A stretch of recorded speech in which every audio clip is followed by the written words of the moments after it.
Hi, welcome to Richard Kabili YouTube channel, and for today's tutorial, I will be teaching you on how to change zoom controller actions in single tap on iPhone X. But first, kindly subscribe to this channel and don't forget to hit the subscribe button and the bell to notify you for the new updates. And let's start. Using your iPhone X, from your home screen first, go to Settings. Then in the Settings, scroll down and find the Accessibility and then tap. Then in the accessibility, go to vision section and then tap the zoom. Then in this part in the zoom, scroll down and go to this section and then tap the zoom controller.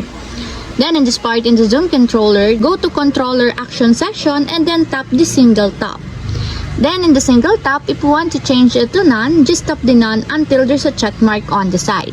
And if you want to change it also to speak on touch, just tap the speak on touch until there's a check mark on the side. Just like this.